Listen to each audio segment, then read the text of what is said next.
Then they crucified him and divided his clothes amongst themselves, throwing dice to see who would get which piece of clothing. It was 9 o'clock in the morning when they crucified him. The notice of the accusation against him said, "The King of the Jews." Mark chapter 15, verses 24 through 26. Before we begin, it seems right to offer some explanation for the episode that thee is about to hear. Ohio Yearly Meeting is committed to a free gospel ministry. One of the advantages with this is that our listeners do not have to put up with those annoying advertisements that are included with most other podcasts. A downside is that we do not have professional producers that keep things from being misplaced. For quite some time, we have not been able to locate the 27th episode of our Mark Bible study. We are now happy to report that what was once lost has been found. While this is a good thing, the time gap between the 26th and the 27th episodes can be rather awkward. Those who have heard number 26 may not remember the details, and our newer listeners may not have heard the Mark Bible study at all. To help rectify this, we have included a link in the show notes that will enable friends to hear the previous episodes. We apologize for any inconvenience and hope that thee will enjoy this much delayed presentation. This is the Greek Bible study, and this is session number 27. We are reading the Gospel according to Mark, and we left off in Mark chapter 14. Any questions, any comments regarding last week? No? Okay, well, I'll start reading. They took Jesus to the high priest, and all the chief priests, the elders, and the scribes were assembled. Peter had followed him at a distance right into the courtyard of the high priest, and he was sitting with the guards, warming himself at the fire. Now the chief priests and the whole council were looking for testimony against Jesus to put him to death, but they found none. For many gave false testimony against him, and their testimony did not agree. Some stood up and gave false testimony against him, saying, "We heard him say, 'I will destroy this temple that is made with hands, and in 3 days I will build another, not made with hands.' But even on this point their testimony did not agree." Then the high priest stood up before them and asked Jesus, "Have you no answer? What is it that they testify against you?"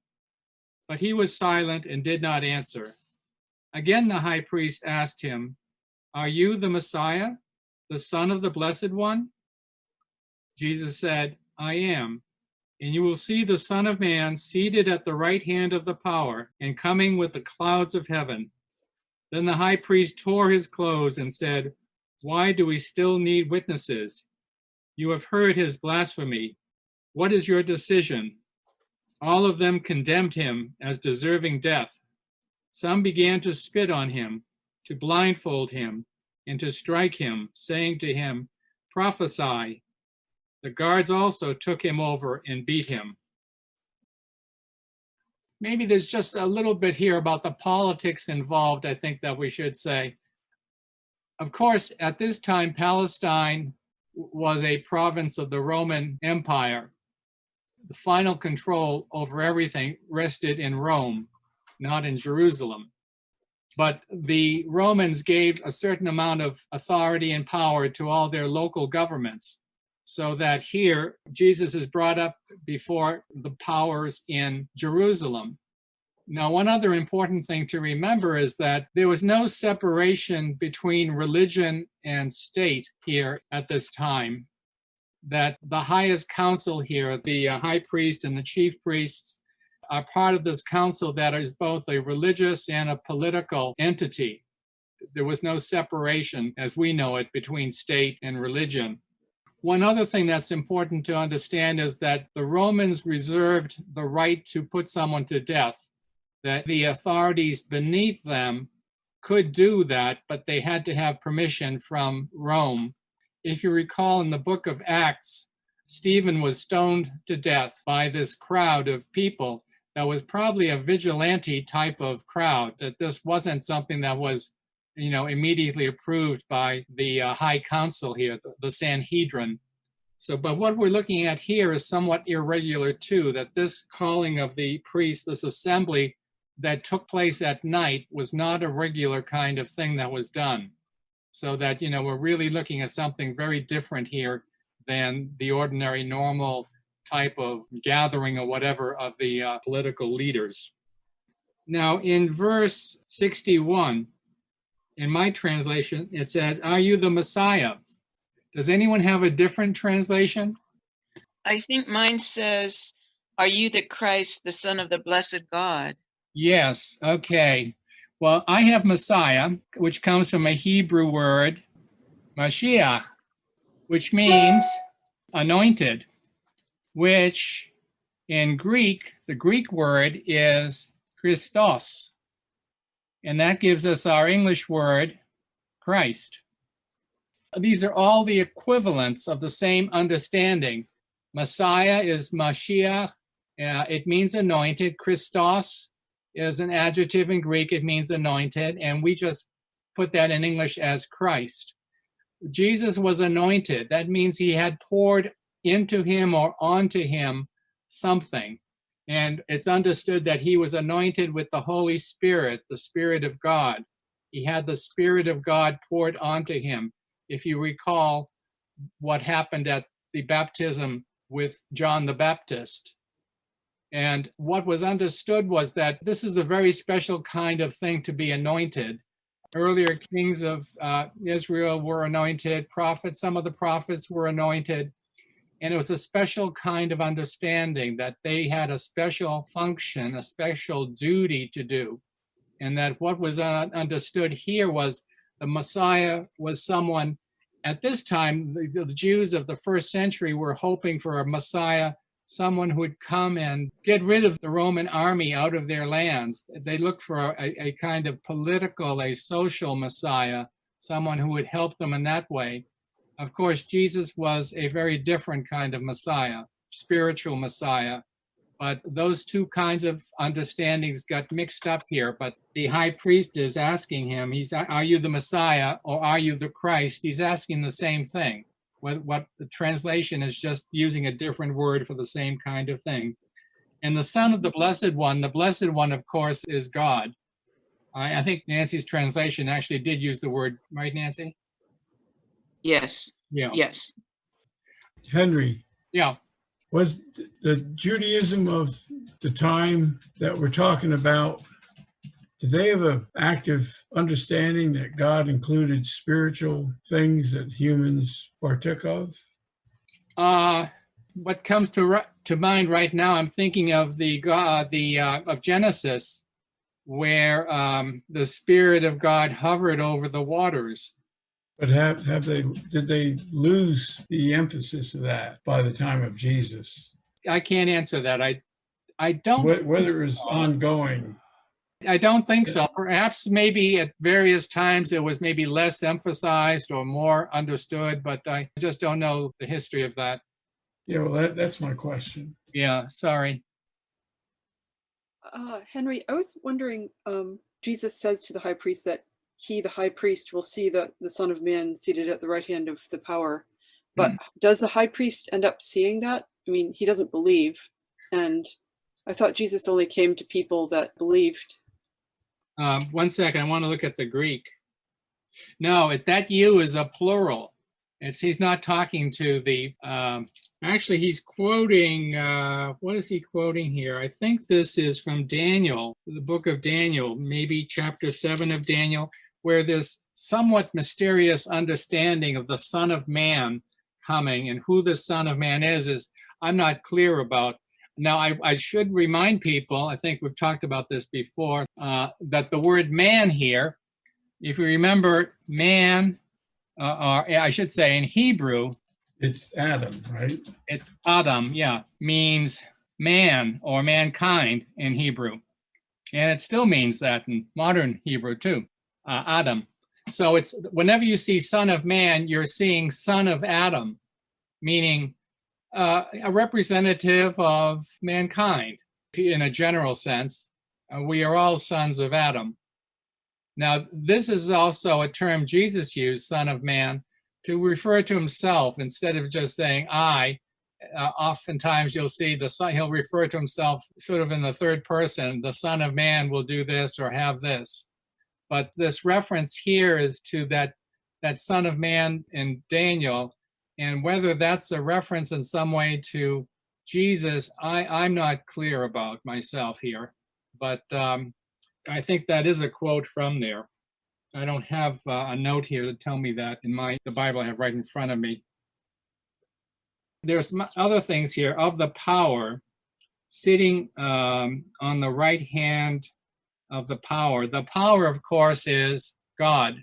We would put a capital P there, perhaps, in modern English.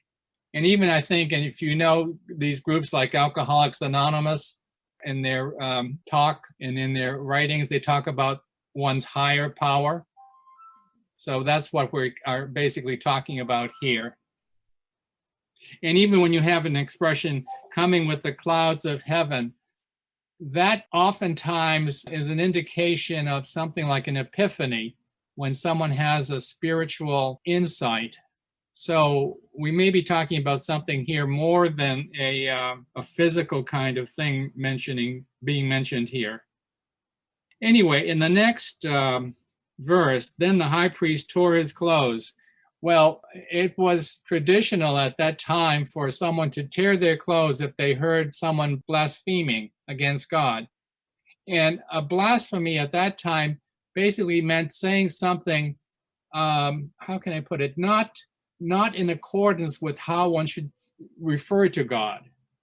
I'm going to just look up that word right now in my dictionary here to give you a better understanding of that understanding of blasphemy. Speech that denigrates or defames, reviling, denigration, disrespect, or slander. So that's basically what a blasphemy was understood at that time in the first century. And as a sign of that, if someone's hearing it, like the high priest here, if he believes that Jesus is blaspheming, he would tear his clothes to show how serious he thought that was. All right, let's go on. This is starting with verse 66 through the end of the chapter. While Peter was below in the courtyard, one of the servant girls of the high priest came by. When she saw Peter warming himself, she stared at him and said, "You also were with Jesus, the man from Nazareth." But he denied it, saying, "I do not know or understand what you are talking about." And he went out into the forecourt. Then the cock crowed, and the servant girl, on seeing him, began again to say to the bystanders, "This man is one of them." But again he denied it. Then after a little while, the bystanders again said to Peter, "Certainly you are one of them, for you are a Galilean." But he began to curse, and he swore an oath, "I do not know this man you are talking about." At that moment, the cock crowed for the second time. Then Peter remembered that Jesus had said to him, "Before the cock crows twice, you will deny me 3 times." And he broke down and wept. What I understand is in the first century in Jerusalem, you weren't allowed to have any roosters, any cocks within the city limits. And this is probably still in the evening that we're talking about. But what the Romans had was a system of every 3 hours, they would have something called a cock crow, where they would announce basically like giving the time, 9 p.m., midnight, 3 a.m., that sort of thing. And this is perhaps what's being said here, rather than an actual rooster crowing. Now, I mean, it's not that clear, but if it's true that they didn't allow roosters, keeping people awake in the middle of the night in the city, I could understand that. So now Peter is denying that he knows Jesus. If you recall, when Jesus was arrested in the Garden of Gethsemane, all of the disciples ran away. they were really afraid that they too were going to be arrested and also maybe executed too. And so here Peter is still very curious about what's happening to Jesus. But I think it's in a different gospel. It mentions that someone recognizes that his accent is that of someone from Galilee. And maybe also he looks like one of the disciples. So, but he is so afraid of being associated with Jesus and then perhaps also being arrested, he totally denies Jesus. He rejects Jesus. And that's what you have here. But then when he realizes what he had just did after Jesus had prophesied that he would do this, he broke down and cried. He recognized what he had just did. So it's kind of strange.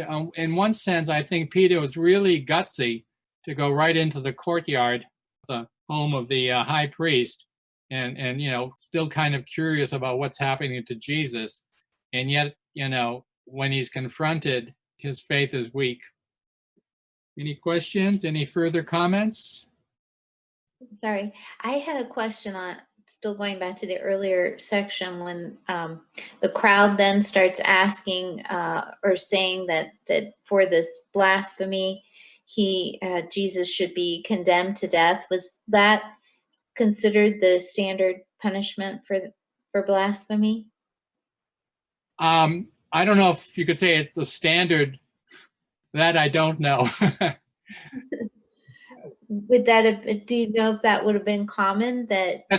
Well, again, at this point in time, with the Romans in charge of the country, and the Romans would not allow their underlings who are in charge under them, of the high priest and all the others who are approved and allowed to be in charge. I think that's why. This is why we have them want to condemn him and say he's worthy of being executed. But they still have to send him on to Pilate, who is the Roman governor in charge over the whole country. And he's the one that has the final say. So it's kind of quasi-legal here, even though, this is, he was charged and condemned by the Sanhedrin, by the High Council, on trumped up charges that were false, of course.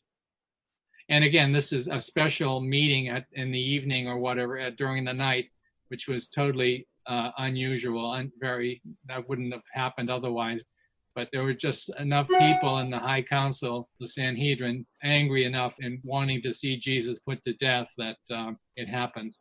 There are some variations on this in the other Gospels. I know we're going to probably do one of the other Gospels following this. Maybe I should just mention that now. I'm still trying to decide whether to do next a Gospel like Luke or John, which is much more complex but interesting, or go to the epistles, the 3 epistles of John, 3 letters of John, and do them first. We'll probably decide that in the next week or two, because I think we may finish next week or the week after and go on to the next writing. What I was thinking, Henry, is, I want to say, I was thinking under Jewish law for blasphemy, it would have been stoning. Typically stoning would have been the way the Jewish authorities would have carried it out, whereas crucifixion was more for insurrection or for political crimes. Right. So, it was just a thought. Oh, yeah. Actually, what he's saying, George, is we'll be talking about that soon, because that is why Jesus was executed, that he was King of the Jews. Now, a Messiah, that was coming was supposedly like either you look at the Messiah as a political, a social figure, therefore someone who would be in opposition to the emperor and therefore worthy of being executed because no one dared to say that they're king of the empire. Only Caesar, the emperor, is. And that's why Jesus was condemned, actually. If you recall, we'll talk about this. The charge why he was executed was put on top of the cross that he was crucified on, saying, King of the Jews. Nobody is king of the Jews except Caesar, except the emperor, period. And crucifixion was the worst form of, well, I don't want to get too much into this because we'll be talking about this very soon. But yes, that's sort of the system, the way it worked then. So anyway, just getting back to Peter, Peter, I think was really, really gutsy and daring to go into the courtyard of the high priest. But as soon as he gets recognized as perhaps a follower of Jesus, his knees start to shake, and he's afraid at this point. Yeah, he doesn't have the strength of the Holy Spirit with him. He's just doing this in his own strength. And so we should remind people that Peter, according to legend, was crucified in Rome, and he did not want to be crucified like Jesus because he didn't feel worthy. He said, "Crucify me upside down." And that's the legend. The understanding was that he was crucified upside down. On the other hand, Paul, the Apostle Paul, was not crucified. According to what we know, he was beheaded. He had his head chopped off. And the reason for that was that Paul was a Roman citizen. And Roman citizens had all kinds of special rights, special privileges. And one of the privileges was that they would not be crucified, which was the most painful. It may have taken 2-3 days to die on a cross, but a beheading was very quick, just one chop and it's over. So that if a Roman citizen was to be executed, he was beheaded. Of course, also someone who was a Roman citizen and like Paul, traveled on his missionary journeys all around, he would carry papers showing that he was a Roman citizen with him, that he would have that sort of thing on his person just to prove that. He got it because his parents were Roman citizens. You could become a Roman citizen also by paying a huge sum of money, I think, and perhaps also get it in other ways, but it was a privilege. It was just, a small percentage of people had this privilege of being called a Roman citizen. Okay, well, I digress. All right, let's continue. Going to chapter 15, first 5 verses. As soon as it was morning, the chief priests held a consultation with the elders and the scribes and the whole council. They bound Jesus, led him away, and handed him over to Pilate. Pilate asked him, "Are you the king of the Jews?" He answered him, "You say so." Then the chief priests accused him of many things. Pilate asked him again, "Have you no answer? See how many charges they are bringing against you?" But Jesus made no further reply, so that Pilate was amazed.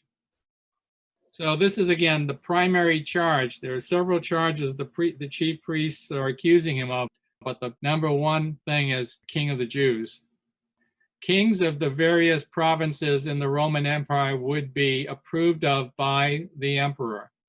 And this is someone, an insurgent, a rebel, an insurrectionist.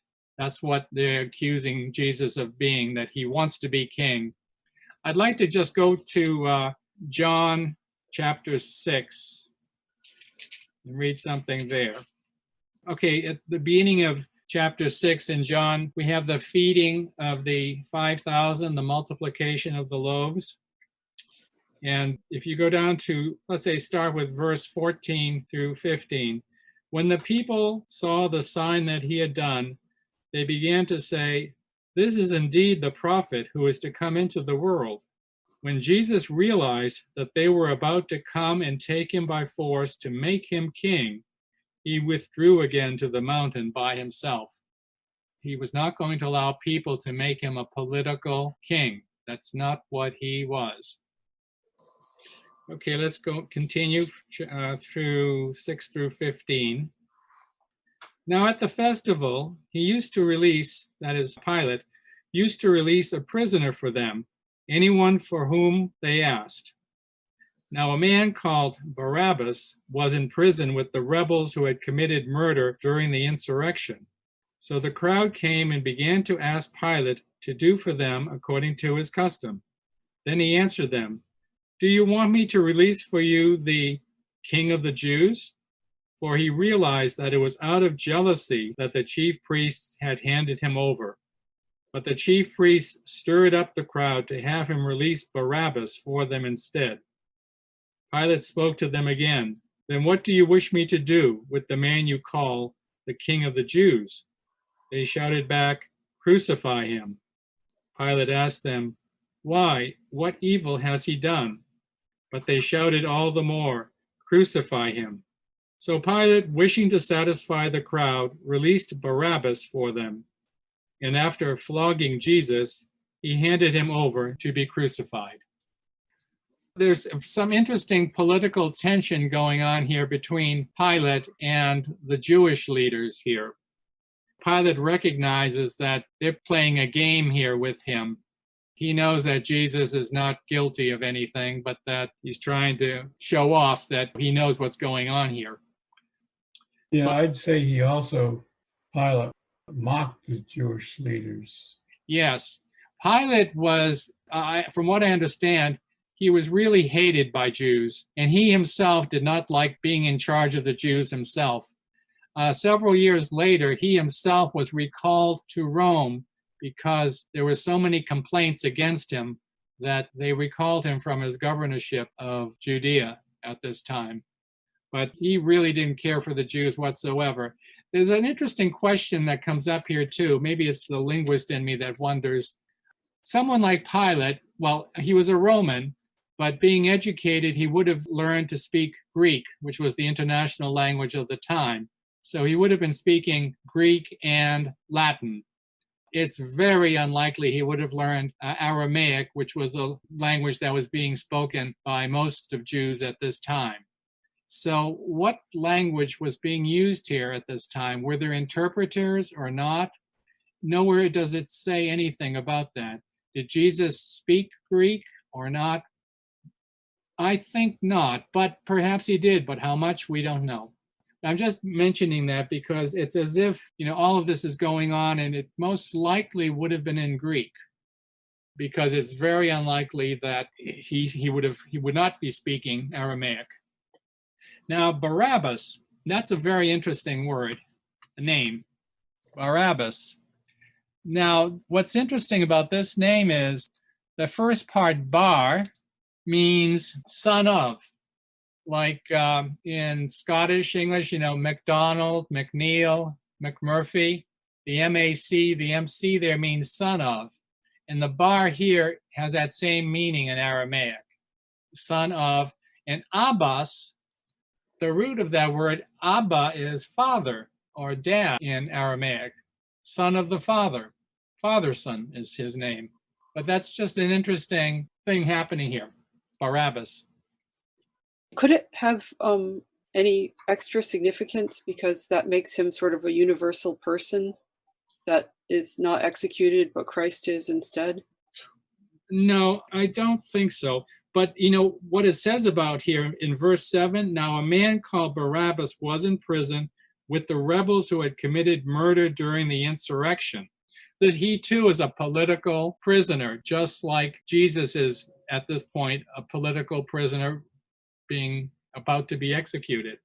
So what this specific insurrection is, nothing's said about it. I think it's just interesting that it's a further understanding of what's going on here politically. And of course, the chief priests, the high priest, they've aroused the crowd to say that they want Jesus crucified rather than Barabbas. Okay, shall we go on? Then the soldiers led Jesus into the courtyard of the palace, that is, the governor's headquarters, and they called together the whole cohort. They clothed him in a purple cloak, and after twisting some thorns into a crown, they put it on him. And they began saluting him, "Hail, King of the Jews!" They struck his head with a reed, spat upon him, and knelt down in homage to him. After mocking him, they stripped him of the purple cloak and put his own clothes on him. Then they led him out to crucify him. In verse 17, it says here, they put a purple cloak on him. Anyone understand that reference? Yes. Go ahead. The Roman emperor would wear a purple cloak. Yes. The highest political officers in the country, in the empire, were the ones who would be wearing purple. You'd have a toga and there'd be some purple on it. A similar thing today in America is if you look at the president and other senators and whatever, they often wear a red tie. It's sort of like, oh, this indicates something. So that's what purple here. But they're mocking Jesus, obviously. Oh, you think you're a king. And the same thing with twisting some thorns and making a crown for him. Then saluting him, Hail, King of the Jews. Hail, Caesar. This is Hail, King of the Jews. Partly the Romans were mocking the Jews. At the same time, obviously. Yeah. So, okay. Anything else there? Or I wanted to ask friends, they mentioned he was led into the hall called Praetorium, if I pronounce it correctly. Yeah. Do we know anything from history what the significance of that name might have been, or why that hall was named that, or do we know anything? 1 second. Let me look at what verse is that? 16? Yes, Henry. Yeah, I know we'll get to Golgotha and all, and I've heard what that means, that name represents, but I've never remember anyone mention that about the hall. George, read thy translation there for that verse. And the King James Version 16 said, and the soldiers led him away into the hall called Praetorium, and they called together the whole band. Oh, okay. What the word here is actually the word for courtyard, aule. I'm not sure what hall might have meant 300 years ago with the King James translation, but it's a courtyard. And the praetorium, let me just put that word down here. That was just the title, the name for that type of place where you'd be living. Thank you, Henry. And that's the Greek. And it comes from the Latin word, which is praetorium. And the Greeks just borrow that word into Greek from Latin. But anyway, that's just the title they gave. It's like the president's palace sort of thing, that kind of thing.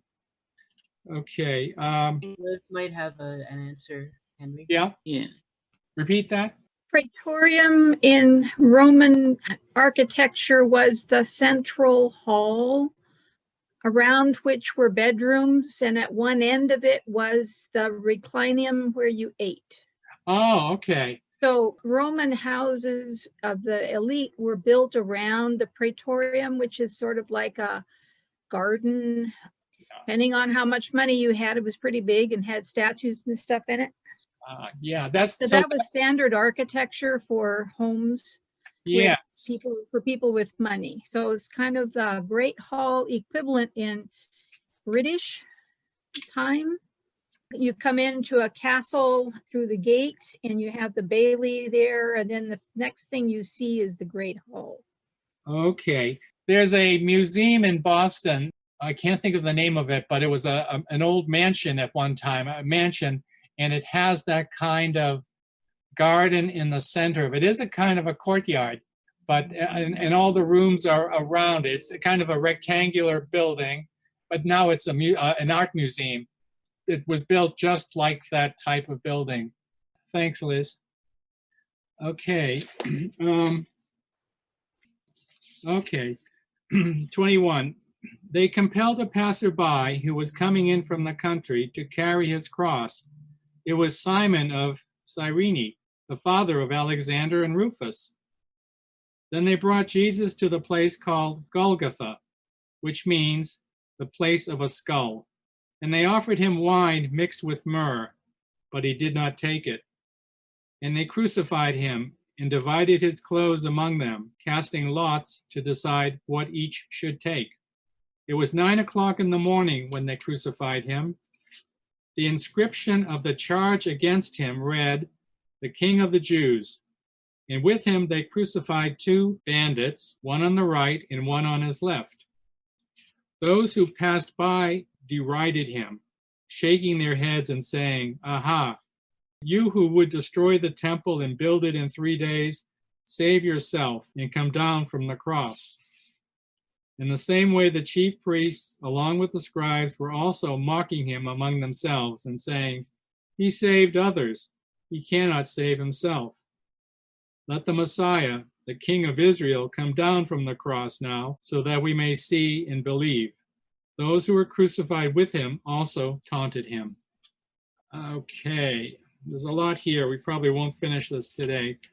First of all, this reference to Simon of Cyrene, the father of Alexander and Rufus, it appears this person and these two sons, Alexander and Rufus, must have been known to early Christians, because they specifically give the name of this person, who he was, and the names of two sons. Now, carrying his cross, this might be confusing to people. You know, you've probably seen these paintings and pictures of Jesus carrying the cross through the streets of Jerusalem. That wasn't the way it was. The prisoner who was to be crucified only carried the top crossbeam. That's what he would be carrying. Because either there would be where people were crucified, which here was outside of the city of Jerusalem, outside the walls. The stake would already be in the ground there, or they would be crucified on a tree. Elsewhere, it mentions Jesus being crucified on a tree, so we're not sure exactly if he was crucified on a wooden beam or on a tree. The important thing also, too, to think, and this is a misunderstanding, if you see these paintings or whatever, you see them often with 3 crosses with Jesus and 2 of the others who were crucified with him, and they're high above the ground. That wasn't the way the Romans crucified them. They were down right close to the ground, so that you could almost look eye to eye. They would either be nailed on or tied on to the cross. This is the way, Romans literally executed thousands and thousands of people. I mean, they were a pretty brutal empire to stay in power over centuries. They just didn't fool around. If they thought you were opposed to the emperor, that was it. So you get a lot of misunderstandings with these outward kinds of pictures of the crucifixion and Jesus carrying the cross. What we know about how the Romans crucified really was different than what you see out there. Unfortunately, it just wasn't that way. It was the worst kind of execution, of course, because it might take 2 or 3 days for you to finally die on the cross. Also, they crucified him. So often you see pictures of paintings of nails in the palms of the hands. That's not where they crucified. If they use nails instead of ropes, they put them here in the wrists, because if you put the nail through in the palm, the bones there and the muscles are very weak. You would just rip off. You'd come off right through. So they put them here. Now it says elsewhere they nailed his hands. That's important because the word in Greek is an interesting word that I should just mention right now, and then I think probably we'll have to continue this next week. This is the Greek word that basically means upper limb. It means hand, but it also means arm. And when the Greek says they nailed his charos, they nailed his upper limbs. So it doesn't specifically say in the palm of the hand. It just says they nailed his upper limbs. This word care gives us our English word, the root in the word chiropractic. Someone who works on you with his hands or his arms. I think what I'm saying now today, this at the end here, may be surprising to a lot of people, but this is what the original Greek says. And you can get some incorrect impressions from English translations at times because of a misunderstanding or an incorrect choice of words here. So care means upper limb. Of course, it means hand. And I want to mention this too, because in Russian, there's a very similar thing in Russian. The Russian word ruka means the same thing, upper limb. It can mean hand or your arm. It depends on context. If I said yaslamal ruku, ruku slamalas, my arm broke, my ruka broke, I don't know in Russian whether I mean this part of the hand or the arm, because it's a much more general word, just like the Greek word is not as specific as English. We make a distinction between arm and hand, but we can say upper limb, meaning everything beyond the shoulder. Okay, we'll come back to this section here because there's a few more things to say about this on the crucifixion. Any questions though now, comments? I'm just sort of impressed that people who are in the middle of being crucified, the people hanging with him, had the wherewithal to taunt him. It wouldn't really occur to me if I were being crucified to bother taunting the person who is dying next to me. Well, we have more to say about this too. It's surprising there are only 3 people being crucified here. Ordinarily, when the Romans crucified people, they'd crucify a whole bunch of people, 12 people or 100 people or something. This is somewhat unusual.